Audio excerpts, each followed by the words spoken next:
ফেসবুকে প্রচারিত একটা ভিডিও নিয়ে গতকাল অনেকেই কথা বলেছেন, অনেকে শেয়ার করেছেন। আমার মনে হয় এই ব্যাপারটা খুব সিরিয়াসলি নেওয়া দরকার, তাই কিছু কথা বলছি। এটা আসলে একটা এআই দিয়ে বানানো ভিডিও এবং খুব কাঁচা ধরনের ভিডিও। আমি এই ভিডিওটা যখন রেকর্ড করছি তখন একদিনের বেশি, মানে 24 ঘন্টার কিছু বেশি সময় গেছে, 4.5 মিলিয়ন ভিউ হয়েছে, সেটায় 108K লাইক হয়েছে, 4.2K কমেন্টস হয়েছে, 56,000 মানুষ এটাকে শেয়ার করেছেন। খুবই কাছাকাছি, আমি আবারও বলছি। আমি কৌতূহল নিয়ে মন্তব্য পড়তে গেলাম। আমার উদ্দেশ্য ছিল এটা দেখা যে মানুষ কি ধরতে পারছে বা কতজন এটাকে ইগনোর করছেন, বাজে বলছেন, এটা ফেক বলছেন, এটা এআই বলছেন। মজার ব্যাপার হচ্ছে খুব অল্প মানুষ সে কথা বলছে, মেজরিটি মানুষ আসলে এটা নিয়ে বিএনপির মুন্ডুপাত করছে। আমরা সামনের নির্বাচনে কি ধরনের সংকট ফেস করতে যাচ্ছি আমি আসলে নিশ্চিত নই এই সরকার বা নির্বাচন কমিশন কতটা প্রস্তুত আছে তার জন্য। এই যে চ্যানেলটা আছে বা ফেসবুক পেজটা আছে, এখানেই বিএনপির মনোনয়ন পায়নি বলে ছাদ থেকে লাফিয়ে পড়েছেন একজন নারী, সেরকম কথা বলা ভিডিওর ভিউ হয়ে গেছে 1.5 মিলিয়নের মতো কয়েক ঘন্টার মধ্যে। চিটাগংয়ে যে হত্যাকাণ্ড হয়েছে, হত্যাকাণ্ড তো হয়নি, হত্যাকাণ্ড একজনকে হয়েছে, কিন্তু এমপি আহত হয়েছেন, সেটাকে বলা হচ্ছে মনোনয়ন না পেয়ে এই ঘটনা ঘটিয়েছে। এটা 2 মিলিয়নের মতো ভিউ হয়ে গেছে এই 15-20 ঘন্টায়। তার মানে আমরা আসলে কি হচ্ছে বুঝতে পারছি কি? আমাদের দেশের মানুষের ডিজিটাল লিটারেসি, বিশেষ করে সাধারণ মানুষের এমন পর্যায়ে যে তারা এগুলো গ্রহণ করবেন।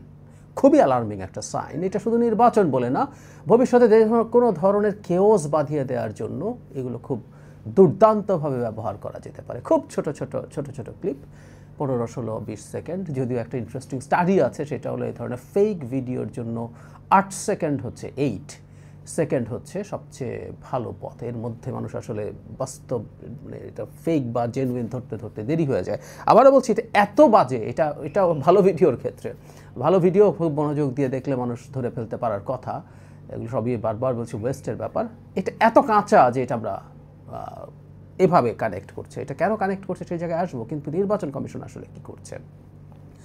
আমরা আসলে এমন একটা সময়ে চলে এসেছি, আমার একটা বইয়ের কথা মনে পড়ছে, the age of surveillance capitalism, Shoshana জুবফের একটা বই।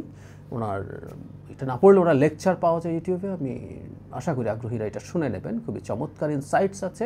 একটা জিনিস আমি একটু এখানে উল্লেখ করতে চাই, এই বইটা উনি 5-6 বছর আগে লিখেছেন। সেটা হচ্ছে আমরা এমন একটা বুমের মধ্যে পড়ে গেছি সোশ্যাল মিডিয়ায়। এটার সাথে যেহেতু সার্ভেইলেন্স ক্যাপিটালিজম, আমি কোথায় কী করছি না করছি, কীভাবে মুভ করছি, কীভাবে চলছি, কোথায় রিয়্যাক্ট করছি, সে রিয়্যাক্ট করছি, কীভাবে বেশি রিয়্যাক্ট করছি, এগুলো সে দেখে এটাকে ক্যাশ করে ক্যাপিটাল বানিয়ে সে যেহেতু ব্যবসা করে, সেগুলো ট্রেস করে, সেটা ফাইট। কিন্তু স্টেট বা আদার রেগুলেটিং বডিজ যারা আছে তারা তো এগুলো রেগুলেট করতে পারার কথা। সমস্যা হচ্ছে আমরা যথেষ্ট পরিমাণ রেগুলেটরি বডি, লজ এগুলো তৈরি হওয়ার আগেই সোশ্যাল মিডিয়ার এরকম বুম হয়ে গেছে। ফলে এগুলো নিয়ে আমরা কি করব আমরা ঠিক কুলিয়ে উঠতে পারছি না। আমাদের এগুলো যত স্লোলি তৈরি হয়, এটার ডেভেলপমেন্ট তার চাইতে অনেক বেশি ফাস্টার হয়ে যায়। এখন এআইকে আমরা যদি যোগ করি তাহলে ব্যাপারটা কেমন দাঁড়ায়? এটা একটা বিভৎস ব্যাপার হয়ে দাঁড়াচ্ছে। আমরা খেয়াল করি নির্বাচনকে সামনে রেখে যে কোনো কিছু হতে পারে, যে কোনো একজন ক্যান্ডিডেটকে টার্গেট করে এই ধরনের এআই ভিডিও বানিয়ে তার চরিত্র হনন করা হতে পারে। কোনো একজন ক্যান্ডিডেট ধর্ম নিয়ে ডেরোগেটরি মন্তব্য করছেন, যেগুলো নিয়ে খুব সহজে বাংলাদেশে কেওস তৈরি করা যায়, দাঙ্গা বাঁধিয়ে দেওয়া যেতে পারে, এই ধরনের পরিস্থিতি করা যায়। কোনো একজন ক্যান্ডিডেট নির্বাচন থেকে সরে দাঁড়াচ্ছেন, তিনি তার দলের প্রধানদের বিরুদ্ধে কথা বলছেন। মানে আপনি নিজে চিন্তা করুন আসলে কি বলা যায়, কি করা যায়। এই হচ্ছে পরিস্থিতি এবং এই দেশের মানুষ এগুলো বিশ্বাস করে, অনেক মানুষ বিশ্বাস করে। এগুলো ভোটের রাজনীতিতে সেটা কাজ করবে, অনেক ক্ষেত্রে বয়ানে কাজ করবে না সেই মেজরিটি। কারণ হলো যারা বয়ান তৈরি করেন তারা এগুলো হয়তো অনেকেই ধরতে পারবেন, কিন্তু সমস্যা হচ্ছে ভোটের রাজনীতিতে সবারই ভোট আছে, সবারই একটা করে ভোট আছে। আমরা বর্তমান ডিজিটাল যুগে ইকো চেম্বারে বাস করি, মানে আমি আমার পছন্দের মতো সত্য, পোস্ট ট্রুথ ওয়ার্ল্ড বলে, আমরা আমাদের পছন্দের মতো সত্য খুঁজে বেড়াই, যেটা শুনতে আমার ভালো লাগে। সত্য কঠিন হোক, কঠিনেরা ভালোবাসিলাম না, সেই রকম না। এখন সত্য কঠিন না, সত্য কমফোর্টেবল সত্য পাওয়া যায়। আমি যেমন সত্য শুনতে পছন্দ করি, সেই রকম জায়গা আছে, সেই রকম ইকো চেম্বার আছে, চ্যানেল আছে, ফেসবুক পেজ আছে, তারা আমাকে সেই রকম কথা শোনায়।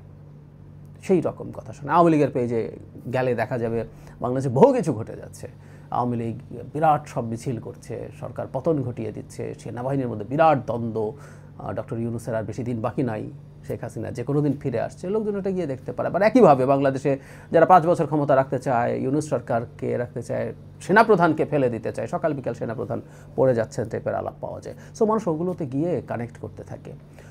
ফলে নির্বাচনেও এই ঘটনাগুলো ঘটবে। যারা তার পছন্দের বা অপছন্দের প্রার্থী আছে তাদের প্রতি এই ধরনের কাজ যে কোনো দল যে কোনো দিক থেকে হবার সম্ভাবনা আছে। আমি বারবার বলছি যে আমাদের প্রস্তুতি কতটুকু আছে, এই সরকার বেসিক আইন শৃঙ্খলা রক্ষা করতে কতটুকু পারবে সেটা নিয়েই প্রশ্ন আছে। এখানে তাদের প্রস্তুতি কি, কতটা, আমি আসলে একেবারেই জানি না। আমি সিরিয়াসলি ধারণা করছি সামনের নির্বাচনে এটাই সম্ভবত সবচেয়ে বড় চ্যালেঞ্জ হতে যাচ্ছে। AI video, deep fake video, এবং তখন আরও বেটার প্রযুক্তি। আমি মনে করি অন্তত 2-1টা দল আছে যারা এসব করে সবসময়, নানা রকম ফেক জিনিসপত্র ছড়ায়, ফেক ফটো কার্ড ছড়ায়, তারা এই ধরনের কাজ করার প্রবণতা তৈরি হবে। নির্বাচন কমিশন কী করবে আই রিয়ালি ডোন্ট নো। দলগুলো এই ব্যাপারগুলো নিয়ে সিরিয়াসলি ভাবা দরকার, কারণ এবার একেবারেই ভিন্ন মাত্রার ভিন্ন ধরনের একটা নির্বাচন হতে যাচ্ছে। এই সতর্কতাটা এখন থেকে রাখতে হবে এবং এটা নিয়ে পদক্ষেপ নিতে হবে। সরকারকেও কী পদক্ষেপ সরকার নিচ্ছে সেটা শুধু নেওয়া না, ভিজিবল করতে হবে। অন্তত একটা কাজ একটু করতে হবে, সেটা হলো এই ধরনের ফেক ভিডিও, ফটো কার্ডের সোর্স খুঁজে বের করে কিছু শাস্তি নিশ্চিত করতে হবে। এগুলো যে শাস্তিযোগ্য অপরাধ শুধু না, শাস্তিযোগ্য অপরাধ, এরকম কিছু শাস্তি নিশ্চিত করার মাধ্যমে এই প্রবণতাকে কিছুটা হলেও চেকের মধ্যে আনার চেষ্টা করা অন্তত আমরা এখনই দেখতে চাই, সময় খুব বেশি বাকি নেই।